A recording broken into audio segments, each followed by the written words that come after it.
I watched him for 15 years, sitting in a room, staring at the wall, looking past the wall, looking at this night, inhumanly patient, waiting for some secret, silent alarm to trigger him off. Death has come to your little town, Sheriff. You can either ignore it, or you can help me to stop it. Good evening, folks, and welcome to the Horror Corner. I'm your host, Sean Patrick Erschen, and this week we are doing another movie review. This is John Carpenter's Halloween from 1978, the immortal classic starring the lovely Jamie Lee Curtis, Donald Pleasence in the role of Dr. Loomis, and Nick Castle as the Shape Michael Myers, the legendary boogeyman. So folks, I did this one a while back when I first started on YouTube, back when I had about 2 subscribers. And if you look at that, it's very grainy. I had a crappy camera at that time, so it was just getting started. So I figured I'd give it a little update.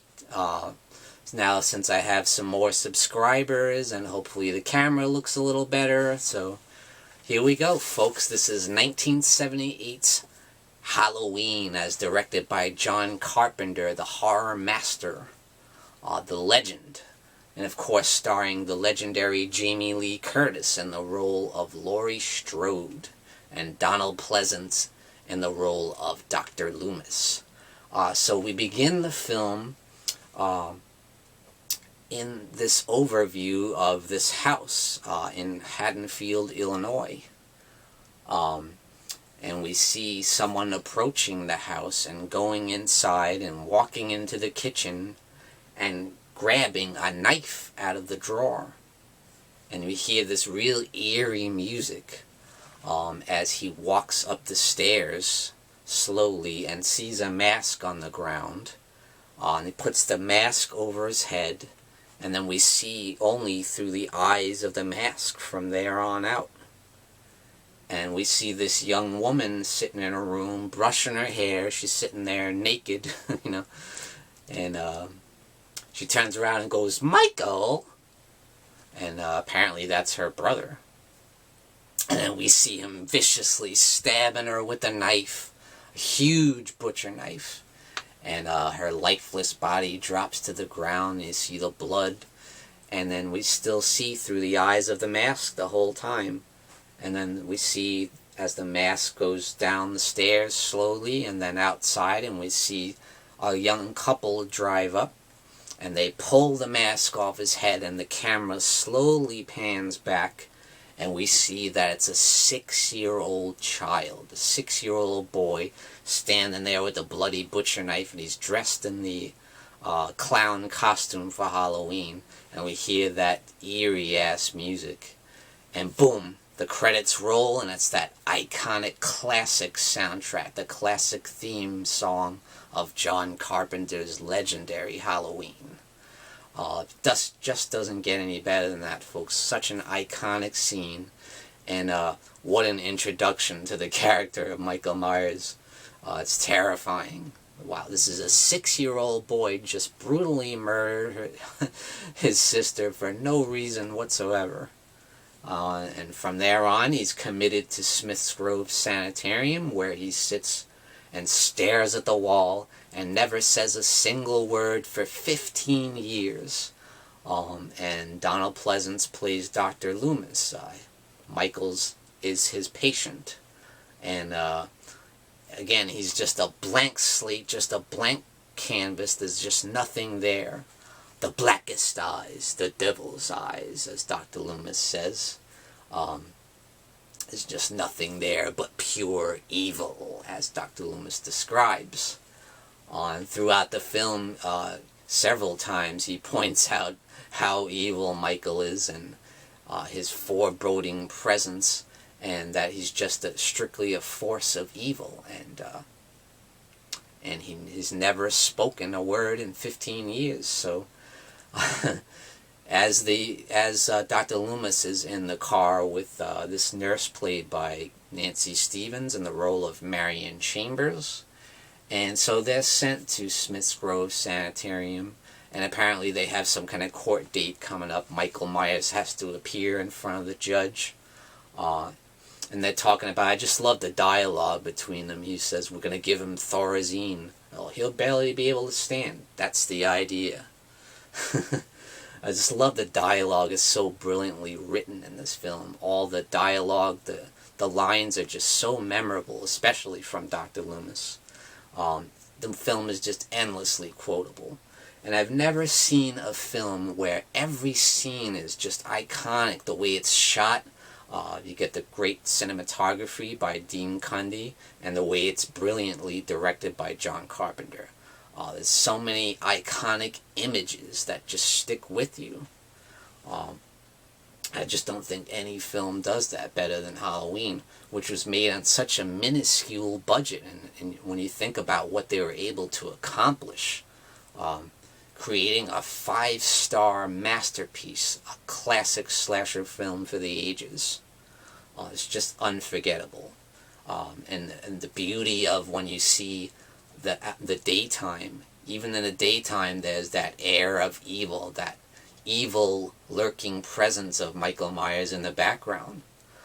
So yes, as I going back to the scene with him, Dr. Loomis, and the nurse, what happens is, once they pull up to the main gate, they see a bunch of patients walking around outside, and it's like pitch dark out. And Marion Chambers is like, since when did they let them wander around? And Dr. Loomis freaks out. He's like, pull up to the main gate, come on, move. And as he does that, Marion is sitting alone in the car, and then you see Michael Myers jump on top of the station wagon, and then he slams his hand right through the window and smashes the window out just using the palm of his hand, which is really cool. You really get an idea of the strength of Michael Myers. And he grabs his hand at her and makes her turn the car around. And as she falls out of the car, he climbs in and he's off. And as Dr. Loomis says, he's gone from here, the evil is gone. You gotta love Dr. Loomis. Such an iconic character and so vitally important to the Halloween franchise. There's nobody more important to the Halloween franchise outside of Michael Myers than Dr. Loomis. An absolute brilliant performance, as he does in every Halloween film afterwards. But yeah, just amazing film. So once Michael escapes, we're left with Dr. Loomis, who has to go and catch him somehow, and nobody believes him along the way. Nobody wants to help him. And he does everything to try and warn people about him, warn about how evil he is, what damage he's prepared to do, but nobody cares, nobody believes him, you know. So it's up to him to go to Haddonfield himself and take on the monster. He does contact Sheriff Lee Brackett, as played by Charles Cyphers in the film. He tries to warn him and get him to get the troops together and start going out looking for him, you know. And that's funny, that first scene when you see him meet the sheriff, you see Michael Myers drive right by him in the station wagon in the middle of the daytime. And that's a really interesting thing. Even in the daytime, you see Michael lurking in the background. And it's that foreboding presence of the shape.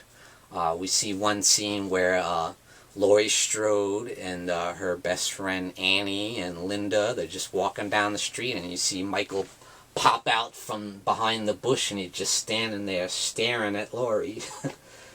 And she turns around to tell her friend about it, and when she looks back, he's gone, you know.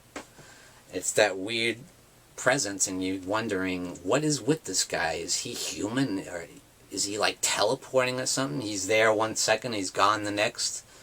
And you see that several times throughout the film, like when he's stalking Annie, when she goes in the laundry room and she gets kind of stuck in the window at one point. You see Michael Myers looking through the window, and then the next second he's gone, and then you see him on the other side 1 second looking through, and then he's gone the next second.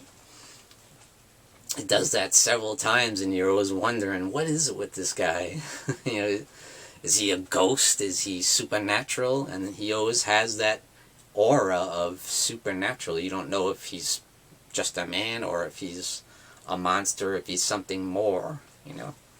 And he's got that incredible strength, so you're never quite sure if he's superhuman, if he's some kind of demon possessed, you know. You never know, and that's what's so great about Halloween, and that's what's so great about the character of Michael Myers. It's not just the performance of Nick Castle, which is awesome.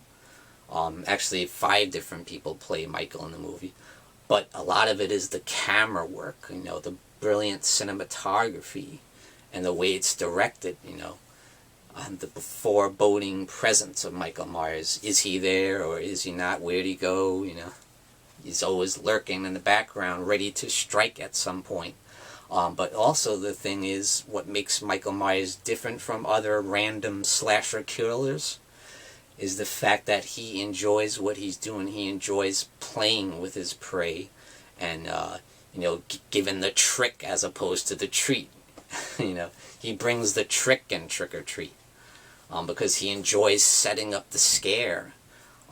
He enjoys stalking his prey and taking his time with it. He's in no rush, you know, and that's what's so awesome about it. He's not just a run-of-the-mill random killer in a ski mask, you know. There's a lot more to the Michael Myers character than that. And at one point, when you see him pick off Bob, who is Linda's boyfriend, and he grabs him and lifts him up with one hand, and pins him against the door and stabs the butcher knife right through him and right through the door, and he's just hanging there. And then Michael just stares at him, and he's kind of like tilting his head back and forth, you know, admiring his handiwork, you know. That's another thing that makes him more than just the standard serial killer in a horror film. So it's very interesting. And of course you have Jamie Lee Curtis in the iconic role of Laurie Strode, who does such a great performance. She's so memorable.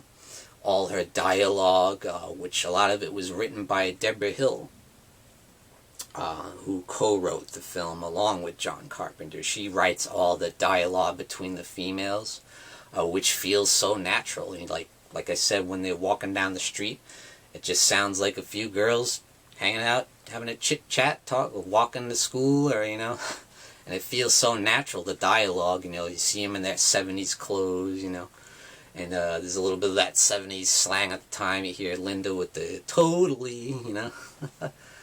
But it feels so natural, it feels real, it doesn't feel like acting like you see in the remake with Rob Zombie. They tried to recreate that scene, and it feels so flat, and it feels so fake, and it feels like it's so scripted, you know. It just can't hold a candle to the original Halloween. And Laurie Strode is that girl next door. She's very nice, she's very kind, she's a little bit goofy, and just a little bit of a bookworm, a little bit of a nerd, but she's very attractive at the same time. And you really connect with her character, you know. She's a babysitter, and everyone can relate to that. Babysitters, we've all had babysitters when we were children, you know. And her friend Annie is also a babysitter who lives right across the street. And on Halloween night, they're stuck babysitting instead of out partying and having a good time, boozing it up, having sex, and, you know, smoking doobies, you know. But they're stuck there on Halloween night just babysitting a couple little kids, you know. Little Tommy Wallace and Annie has to babysit little Lindsay Wallace. Even the child actors in this film are great. Lindsay and Tommy, they do a great job. Everything about everyone in the film is great. All the performances, all the actors put an absolute 100% into their roles. They give the utmost effort, and it shows. From the creative aspects, to the directing, to the cinematography, to the brilliant score done by John Carpenter himself, performed on the piano. So yeah, he decided to save a few bucks by making the music himself, you know. And that's amazing. It's one of the most recognizable scores in the history of horror films. People have it on their cell phone stuff, and you're like, oh, it's the Halloween song. It's that recognizable. I'd say it's the most recognizable theme song in horror history. Dare I say that?